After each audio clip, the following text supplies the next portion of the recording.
Imagine a freezing December evening, where the air is thick with the scent of Christmas magic. A father sacrifices everything to take his little daughter to a place filled with wonder, just because he promised her that Christmas would always feel like magic.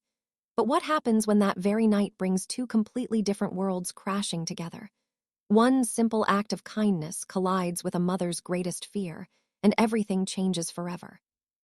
This is a story of love, forgiveness, second chances, and unexpected family. A heart-touching Christmas tale that will make you laugh, cry, and believe once again that true happiness isn't found in money, but in hearts coming together. So get ready, because this beautiful story is about to touch your soul. Evan Carter had made a promise to his daughter that no matter how tight things got, Christmas would always feel like magic. So on that cold December evening, he brought 7-year-old Lily to Wonderland Park, the sprawling amusement center on the edge of Portland that transformed into a winter fantasy every holiday season. The entrance fee had cost him a full day's wages from his construction job. But watching Lily's eyes grow wide at the towering Christmas tree and the cascading fake snow made every dollar worth it. He had no way of knowing that this night would change everything, that a single act of kindness would collide with a mother's worst fear and open doors to a world he never imagined entering. The park pulsed with life. Thousands of families moved through the decorated pathways, their laughter mixing with Christmas carols blasting from hidden speakers. Evan held Lily's mitten-covered hand as they navigated through the crowd, past vendors selling hot cocoa and roasted chestnuts, past the spinning teacups wrapped in twinkling lights, past the long lines snaking toward Santa's workshop. Lily tugged him toward the carousel, its painted horses rising and falling beneath a canopy of golden stars. They were halfway there when Evan felt something collide with his leg.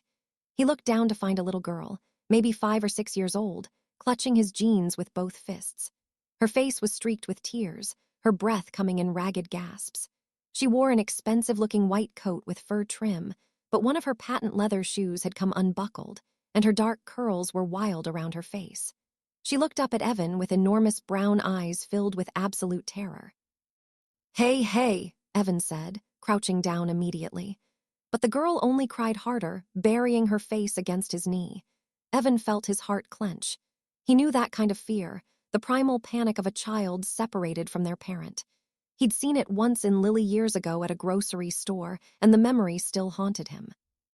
Lily knelt beside him, her expression serious beyond her years. "It's all right," she said softly to the girl. "My daddy's really nice. He'll help you find your mommy." The girl lifted her head slightly, her sobs quieting to hiccups. She looked at Lily, this other child who seemed so calm and sure, and something in her small body relaxed just a fraction. "What's your name, sweetheart?" Evan asked gently. "Sophie," the girl managed between shuddering breaths. "That's a beautiful name. I'm Evan, and this is my daughter, Lily. Can you tell me what your mommy looks like?" But Sophie's face crumpled again. "I don't know where she went. There were so many people. And then she was gone and I couldn't find her. And I looked everywhere." Okay, Evan said, his voice steady even as his mind raced. He scanned the crowd, looking for anyone who seemed to be searching frantically for a child. The sea of faces was overwhelming. Families, couples, groups of teenagers, all moving in different directions beneath the artificial snowfall. Finding one specific person in this chaos would be nearly impossible. "Let's go to the security station," he decided. "They'll be able to help us find your mom." He stood, and Sophie immediately reached for his hand. The gesture was automatic, trusting, and it made something ache deep in Evan's chest. He took her small fingers in his, noting how cold they were despite her expensive coat. With Lily holding his other hand, he began making his way toward the main security office near the park center. The journey was slow and difficult. The crowd seemed to grow thicker with every step, bodies pressing in from all sides. Sophie whimpered each time someone jostled past them, her grip on Evan's hand tightening to the point of pain. He lifted her onto his hip without thinking, the way he'd carried Lily through countless crowds when she was smaller, and she immediately wrapped her arms around his neck and buried her face against his shoulder. "We're almost there," he told her softly. "You're being so brave, Sophie." The security station was a small building designed to look like a gingerbread house, complete with candy cane columns and a frosted roof. But the cheerful exterior couldn't mask the tension inside. A line of anxious parents stretched out the door, each one clutching photos on their phones, each one wearing the same expression of barely contained panic. Evan felt Sophie tense against him as she took in the scene. All these other lost children, all these other frightened families. Inside, two exhausted-looking security guards were fielding questions from multiple directions. Radios crackled with updates. A whiteboard on the wall listed descriptions of 6 different lost children, their locations last seen marked with color-coded pins on a large map of the park. "Sir, we're doing our best," one guard was saying to a father who looked ready to tear the building apart. "We've got teams searching every section of the park." Evan waited his turn, bouncing Sophie gently to keep her calm. When he finally reached the counter, a young woman with a Santa hat perched on her head looked up at him with tired eyes that had seen too many frightened children that night. "Lost child?" she asked, already reaching for a form. "Found, actually," Evan said. "Her name is Sophie. She got separated from her mother somewhere in the park and doesn't know where she went." The guard's expression softened slightly.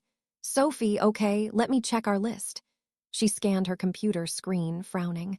"We don't have a missing child report yet for a Sophie. What does Mom look like, honey?" Sophie just shook her head against Evan's shoulder, fresh tears spilling down her cheeks. "She's pretty shaken up," Evan explained. "She hasn't been able to tell me much about her mother." The guard sighed, rubbing her temples. "Look, I'm going to be honest with you. We're completely overwhelmed tonight. This is our busiest event of the year, and we've had more lost children than usual. We've got teams out searching, but honestly, your best bet might be to stay in the main areas where parents typically look. The carousel, the big tree, the merry-go-round. If you can keep her calm and visible in those spots, there's a good chance Mom will find you before we do." It wasn't the answer Evan had hoped for, but he understood the reality. The park was enormous, the crowd was massive, and there were only so many security personnel to go around. He thanked the guard and stepped back outside, Sophie still clinging to him like he was the only solid thing in a spinning world. "Daddy," Lily said, tugging his sleeve. "Maybe we should go to the merry-go-round. Sophie might feel better if she can watch the horses, and maybe her mommy will come there looking for her." Evan looked at his daughter, at her earnest face and her kind heart, and felt a swell of pride so intense it nearly knocked him over. "That's a wonderful idea, sweetheart. Let's go." The merry-go-round stood at the heart of the park, its antique horses gleaming under thousands of tiny white lights. The carousel was a genuine antique brought over from Germany in the 1920s and lovingly restored to its original glory. Each horse had been hand-painted with intricate details, flowers and ribbons and golden trim that caught the light with every rotation. A crowd had gathered to watch, their faces illuminated by the gentle glow. Parents lifted children onto shoulders for a better view. Couples held hands as the music played its gentle waltz. Evan found a spot near the entrance where they could see and be seen, positioning them beneath a large candy cane arch that would be easy to spot from a distance. He lowered Sophie to the ground, keeping one hand on her shoulder to let her know he wasn't going anywhere. "Your mommy might come here looking for you," he explained. "So we're going to stay right here where she can find us easily." Sophie nodded, her tears finally beginning to dry. She watched the carousel spin, her small body slowly relaxing against Evan Rightquote's leg as the gentle music played. Lily stood beside her, pointing out the different horses, the white one with roses in its mane, the black one with golden hooves, the dappled gray with ribbons streaming from its bridle. Sophie began asking questions about each horse, her voice growing steadier with each one. After a while, Evan lifted Sophie onto his shoulders so she could see better and feel safer above the crowd. The little girl's hands gripped his hair gently as she gazed at the spinning lights, and for a moment, she seemed to forget her fear entirely. And somewhere across the park, a mother was losing her mind. Alexandra Pierce had built a billion-dollar empire on her ability to stay calm under pressure. She had negotiated hostile takeovers without breaking a sweat, faced down boardrooms full of men who wanted to see her fail, and rebuilt her company from near bankruptcy after her husband's death left her with nothing but debt and a 6-month-old daughter. But none of that mattered now. None of her money, her power, her carefully cultivated composure meant anything in this moment, because her daughter was missing. She had turned away for 30 seconds. 30 seconds to answer an urgent call from her assistant about a last-minute change to tomorrow's charity gala. When she looked back, Sophie was gone. The crowd had swallowed her daughter whole, and Alexandra Wright's entire world had collapsed into a single screaming point of terror. She searched everywhere. She pushed through families, ignored irritated looks, called Sophie's name until her voice gave out. Her security team, 2 men who usually stayed at a discreet distance, fanned out across the park, communicating through earpieces. But the updates kept coming back the same. No sign of her. No sign of her. No sign of her. 20 minutes passed. Then 30. Alexandra Wright's legs were shaking. Her designer heels were completely inappropriate for this kind of frantic searching. She'd torn her cashmere wrap on a fence post and hadn't even noticed. Her perfectly styled hair had come loose from its pins, strands falling across her face as she ran. Every blonde child she spotted made her heart stop. And every time it was Sophie, she died a little more inside. The Christmas lights that had seemed so magical an hour ago now felt like a cruel joke, their cheerful twinkling mocking her terror. She thought about every moment she'd been too busy to play with Sophie. Every bedtime story she'd delegated to the nanny. Every promise she'd broken because work came first. Every school play she'd missed because of a meeting that seemed so important at the time. If something happened to her daughter, she would never forgive herself. She would give up everything, her company, her fortune, her entire empire, just to have Sophie back safe in her arms. When the call finally came through her earpiece, "Ma Wright, we may have found her. Someone matching Sophie's description is near the merry-go-round." Alexandra was already running. She burst through the crowd like a woman possessed, shoving aside anyone who got in her way. The merry-go-round came into view, its cheerful music suddenly sounding like a mockery of everything she was feeling. And then she saw them. A man tall, broad-shouldered, wearing a worn canvas jacket. He had Sophie on his shoulders, her small hands gripping his hair, and he was pointing up at something, the lights, maybe, or the fake snow drifting down from hidden machines. Sophie was smiling. She was smiling while Alexandra had been dying of fear. And this stranger had her daughter on his shoulders like he had every right to touch her child. Something snapped inside Alexandra. Every news story she'd ever read about child abductions. Every warning about predators in crowded places. Every nightmare she'd had since becoming a mother. It all crashed together into a single blinding wave of rage and terror. She didn't think. She just acted. "Get away from her," Alexandra screamed, launching herself at the man. She grabbed Sophie, yanking her off his shoulders with enough force to make the child cry out in surprise. "Don't you touch her! Don't you ever touch my daughter!" The man stumbled backward, his hands raised in surrender. He was saying something, his mouth moving, but Alexandra couldn't hear him over the roaring in her ears and the Christmas music blaring from nearby speakers. Sophie was crying now, really crying, and Alexandra clutched her so tight she could feel the rapid flutter of her daughter's heartbeat against her own chest. A crowd was forming around them, people with phones out, security guards pushing through, voices overlapping in a cacophony of confusion and accusation. "Mommy, stop." Sophie's voice cut through the noise, high and desperate. "Mommy, stop it. He helped me. He's nice. He and Lily helped me find you." Alexandra went completely still. She looked down at her daughter, at Sophie's tear-stained face, at the way she was reaching toward the stranger's little girl with one hand, even while she clung to Alexandra with the other. "What?" Alexandra whispered. "I got lost," Sophie said, her voice trembling. "And I was so scared, Mommy. And then I found Evan and Lily and they helped me. They took me to the security place and then we came here so you could find me. Evan said you'd probably come here looking. He saved me, Mommy. He was saving me." The world shifted beneath Alexandra's feet. She looked at the man, Evan, and saw him clearly for the first time. The kindness in his eyes, the protective arm around his own daughter, the complete absence of threat in his posture. He wasn't a predator. He was a father, a good father, who had done exactly what she would have wanted any decent person to do if they found a lost child. And she had just attacked him in front of hundreds of people. The shame hit her like a physical blow. She opened her mouth to apologize, but the words wouldn't come. Her whole body was shaking now, the adrenaline crash combining with the horror of what she'd done to make her feel like she might collapse right there on the pavement. "I'm sorry," she finally managed, her voice barely audible above the crowd noise. "I'm so sorry." "It's okay," Evan said, though his face was pale and his daughter was pressed against his leg, clearly frightened by everything that had happened. "You were scared, I understand." But Alexandra couldn't accept his grace. Not yet. Not when she could still feel the echo of her own accusations ringing in her ears. Not when she could see the curious phones still pointed in her direction.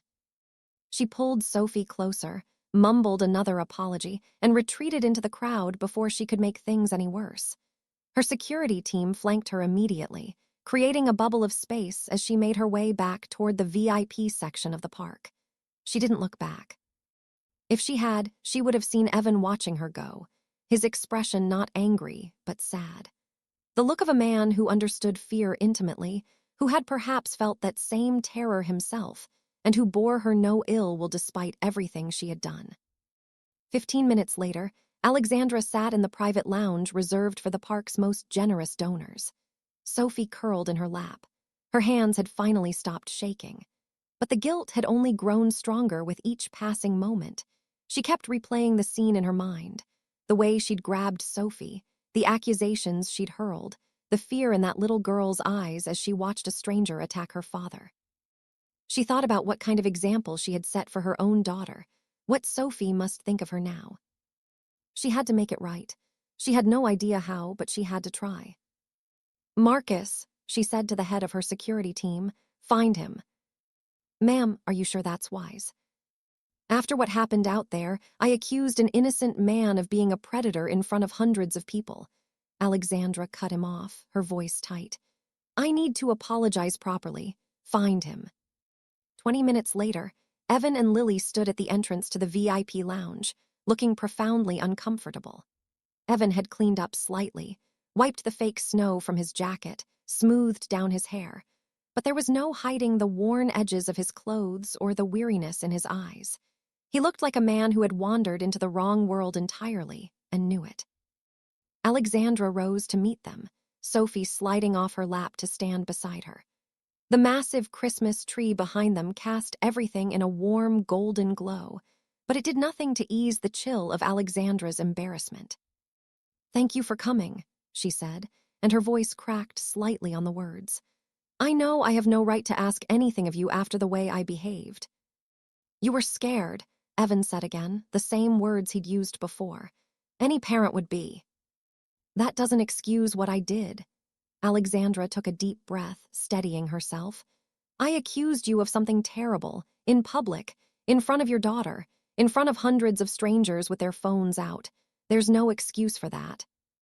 "I appreciate the apology," Evan said carefully. "But honestly, we're fine. You don't owe us anything else." "Yes, I do." Alexandra glanced down at Sophie, who was staring at Lily with undisguised longing. "Sophie hasn't stopped talking about your daughter since we got back here. Apparently, Lily was very kind to her when she was scared." Lily, who had been hiding behind her father's leg, peered out shyly. "Sophie was really scared," she said simply. "I didn't want her to be scared anymore." Alexandra felt something shift in her chest, a softening she hadn't expected. She looked at this child in her second-hand coat and carefully braided hair, and she saw a kindness that had nothing to do with money or status or social position. A kindness that was simply part of who this little girl was. "That was very sweet of you," Alexandra said softly. "Daddy says we should always help people when they're scared," Lily added solemnly. "Because someone might help us someday when we're scared too." Alexandra's eyes moved to Evan. He looked embarrassed by his daughter's words, a slight flush coloring his cheeks. But he didn't contradict her. He just stood there, one hand on Lily's shoulder, radiating a quiet dignity that Alexandra found unexpectedly moving. "Your father sounds like a very wise man," she said. "He's the best daddy in the whole world," Lily said with absolute certainty. Sophie tugged on Alexandra's hand. "Mommy, can Lily come play with me, please? I want to show her the special playground." Alexandra hesitated. She had intended to apologize and let them go, to close this uncomfortable chapter and never think about it again. But Sophie's face was so hopeful, more animated than Alexandra had seen her in months. And Lily was looking at Sophie with equal eagerness. "Of course," she heard herself say. The next hour unfolded in ways Alexandra hadn't anticipated. She had expected awkwardness, stilted conversation, two worlds colliding uncomfortably. Instead, she found herself watching Sophie and Lily play together in the VIP area's private playground while Evan sat across from her at a table laden with refreshments he barely touched. The girls had become instant friends, the way only children can, bonding over shared games and whispered secrets, their laughter ringing out across the quiet lounge like bells. She offered him compensation for his help, a check, a gift card, whatever he wanted. He refused politely but firmly, and something in his expression told her not to push. It wasn't pride exactly, though that was part of it. It was something deeper, a sense of self that didn't depend on external validation or material reward. In Alexandra's world, everyone had a price. Everyone could be bought or influenced or persuaded with the right combination of money and power. Evan seemed to exist outside that calculus entirely, and she found that both confusing and refreshing. It had been a long time since she'd met someone who wanted nothing from her. "Why did you help her?" Alexandra found herself asking. "Sophie, I mean, you could have just taken her to security and left her there." Evan considered the question for a long moment. "Because she was scared," he said finally, "and because I'd want someone to do the same for Lily if she ever got lost." "Most people would have walked away." "I'm not most people." Alexandra studied him, this construction worker with his calloused hands and gentle eyes, and his daughter who called him the best daddy in the whole world with absolute conviction. He was nothing like the men in her world, with their expensive suits and calculated kindnesses. He was real in a way that felt almost foreign to her now. "No," she said quietly, "you're not." The evening continued. Alexandra had been scheduled to attend a charity fundraiser in the park's Grand Pavilion, a gathering of Portland's elite where donations were measured in hundreds of thousands and networking was an art form. She hadn't planned to bring guests, but when the time came to leave the VIP lounge, she found herself extending an invitation to Evan and Lily. "It's nothing too formal," she said, which wasn't entirely true. "Just a gathering with some food and entertainment. The girls seem to be having such a wonderful time together."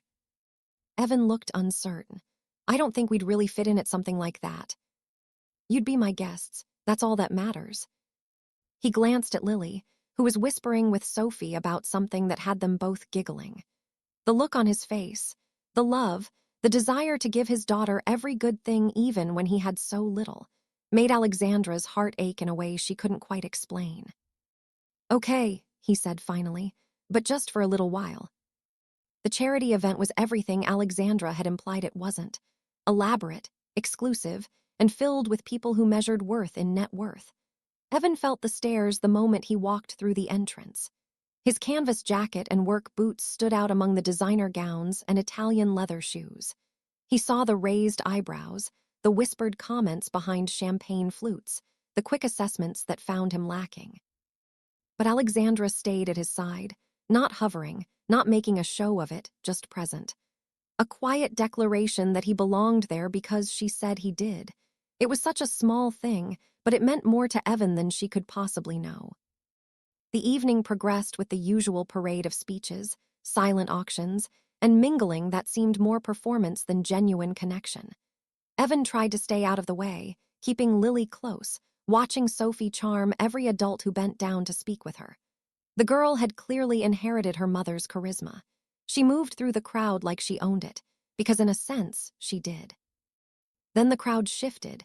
bodies pressing together as some new attraction drew everyone's attention, and Sophie suddenly found herself separated from the adults. A large man backed into her without noticing, sending her stumbling. She reached for something to steady herself and found only empty air. Evan moved without thinking. One moment he was standing beside an ice sculpture shaped like an angel, and the next he was across the room, scooping Sophie up and pulling her to safety before she could fall. She clung to him instinctively, her small fingers gripping his jacket as the crowd swirled around them. "You're okay," he told her, his voice calm and steady. "I've got you." Alexandra had seen the whole thing. She'd been mid-conversation with a tech CEO when she caught the movement from the corner of her eye. The stumble, the reach, and then Evan appearing from nowhere to catch her daughter. The speed of his reaction, the surety of his movements, the way Sophie relaxed immediately in his arms, all of it spoke of instincts honed by years of devoted fatherhood, of a man who understood that protecting a child wasn't about strength or wealth, but about attention and care. She extracted herself from the conversation and made her way to Evan's side. Sophie was already chattering about what had happened, her fear forgotten. "Thank you," Alexandra said to Evan, and this time the words carried much more than simple politeness. "Just looking out for her," he replied, "same as I'd want someone to do for Lily." There it was again, that simple philosophy guiding everything he did. "I could use some air," she said impulsively. "There's a garden behind the pavilion. Would you join me?"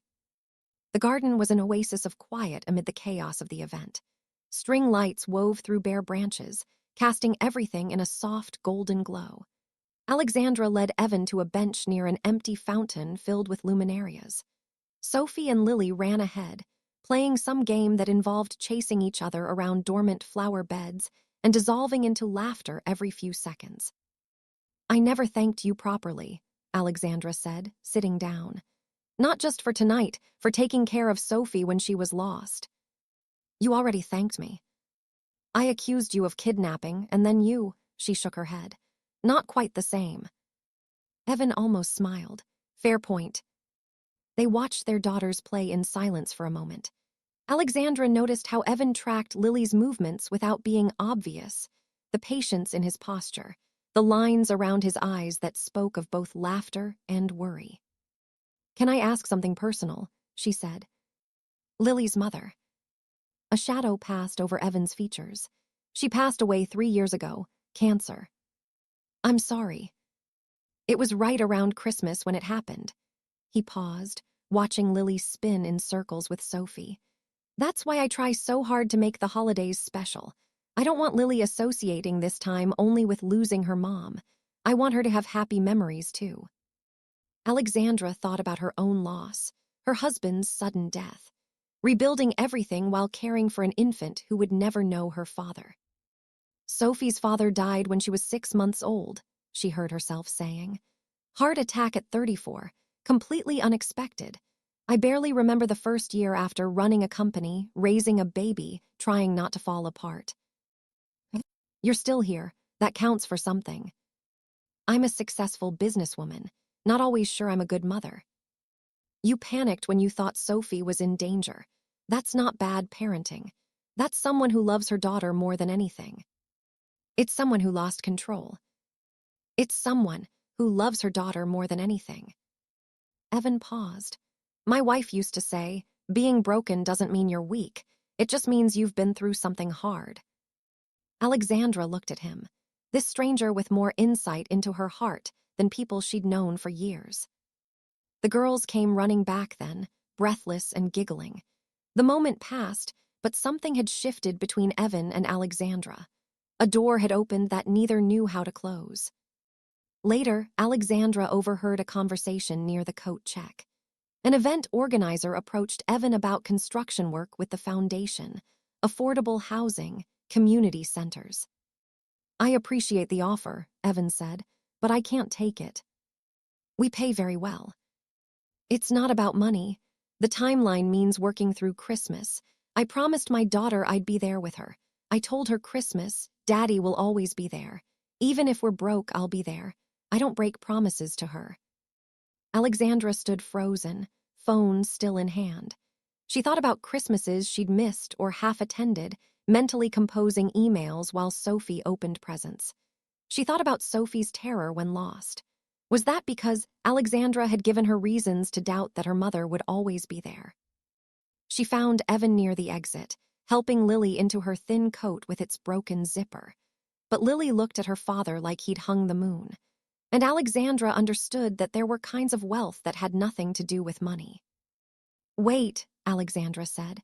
"Sophie's school has a winter program, enrichment activities, field trips. Sophie wants Lily to attend with her. I'd like to sponsor her enrollment." The warmth drained from Evan's face. "You want to pay for my daughter's school?" "It's gratitude, not charity." "Feels like charity." "Evan, do you think because I can't afford fancy schools I'm failing Lily?" "That's not what I'm saying." "Then what are you saying?" They faced each other, suddenly distant. Alexandra saw his pride, his defensiveness, the fear of every struggling parent, the terror of being seen as not enough for your own child. "Sophie made her first real friend tonight," Alexandra said carefully. "My daughter is lonely. Kids at her school perform friendship instead of feeling it. This isn't about saving Lily. It's about helping Sophie." "Then say that, don't dress it up." "Fine, I'm asking for help. Sophie needs a friend. Will you consider it?" Before he could respond, two small bodies hurtled between them. Sophie had her arms around Lily's neck, both giggling. "Are you fighting?" Sophie asked worriedly. "No, sweetheart." Lily tugged Evan's sleeve. "Daddy, can I go to Sophie's school? She says they have horses." Evan looked at his daughter's hopeful face, then at Sophie, watching with equal intensity. Two girls who had found each other in a crowd of thousands and didn't want to let go. He sighed. "We'll talk about it." To Alexandra, "I'll think about it. Not yes, but not no." The fireworks started at 10, great blooms of color exploding across the winter sky. Alexandra found Evan standing apart from the crowd, Lily asleep in his arms. "She's worn out," he said quietly. "Sophie too. She's in the car." Alexandra moved beside him. "I wanted to apologize again for the school thing." "You offered something generous. I got defensive because I made it sound like charity, because I'm too proud." He shifted Lily's weight. "My wife always said, I'd rather drown than admit I need a lifeguard." A rocket burst into golden sparks. Alexandra saw the weariness in his face, the weight he carried every day without complaint. "I wasn't lying about Sophie being lonely," she said. "Tonight was the first time I've seen her really play in months because of Lily. Lily doesn't have many friends either. We move around for work, so maybe this isn't charity in either direction. Maybe it's two girls who need each other." The finale built, explosions coming faster. "I don't want you thinking I'm buying my way out of guilt," Alexandra said. "What happened earlier was unforgivable." "I already forgave you." "Why?" "Because you were scared for your daughter, I would have done the same." He faced her. "You're not a bad person. You're a scared one like the rest of us." The words hit hard. She blinked, grateful the darkness hid her tears. "Thank you for seeing me. Not just the billionaire or the woman who makes scenes." "That's all anyone wants, to be seen." The last firework exploded, white and silver hanging in the sky before fading. Alexandra made a decision. "Have Christmas dinner with us, you and Lily, at my house." Evan blinked. "What?" "No event, no guests, just four people who need each other more than they'll admit." She smiled softly. "Tonight has been the most real thing that's happened to me in a long time. I don't want it to end." He looked at her for a long moment. Lily stirred in his arms, murmuring something in her sleep. "Okay," he said, "we'll come." Alexandra's smile was like another firework, bright and sudden and beautiful. Christmas Day arrived, wrapped in snow and pale sunshine. Alexandra's Victorian home had been transformed by decorators into a winter wonderland, with garlands draped over every banister and candles glowing in every window. But she'd asked them to leave the dining room completely alone. That space she decorated herself with Sophie, spending the morning cutting out shapes from construction paper and arguing over where each piece should go. Paper snowflakes hung crookedly from the chandelier, no two the same size. A centerpiece of pine boughs and red berries sat slightly off-center on the table, arranged by Sophie's enthusiastic but inexperienced hands. It wasn't perfect by any professional standard. It was infinitely better. Evan and Lily arrived at 4. Lily clutched a handmade card she'd spent the entire morning creating. The little girl had drawn a picture of 4 people holding hands, too big, too small, under a Christmas tree, with careful letters spelling out, "Thank you for being our friends," across the top. She thrust it toward Sophie, who accepted it with squeals of delight and immediately dragged her upstairs to show her something important. "They'll be inseparable," Alexandra observed, watching them go. "For today, at least, maybe longer." They cooked together, actually together. Evan made his grandmother's stuffing while Alexandra tackled potatoes. They bumped elbows and laughed at their incompetence and produced something edible, if not gourmet. The girls came down wearing matching tinsel crowns they'd made for each other, holding hands like they'd been best friends their entire lives. "This looks yummy," Sophie announced, eyeing the spread. "You haven't tasted it," Evan warned. "Doesn't matter, it looks like love." Alexandra caught Evan's eye across the table. He smiled, unguarded and warm, and something in her loosened. After dinner, they moved to the living room where the fire crackled and the tree sparkled. Sophie presented Evan a small box with great ceremony. "I made this because you saved me." Inside was a bracelet woven from thread with beads spelling hero. Simple, imperfect. "I love it." Lily gave Sophie a drawing of 2 girls holding hands under a rainbow. "That's us, best friends forever." Sophie clutched it like gold. Alexandra watched, then spoke quietly. "I've been thinking about what you said, about keeping promises, being there no matter what. I haven't been good at that with Sophie.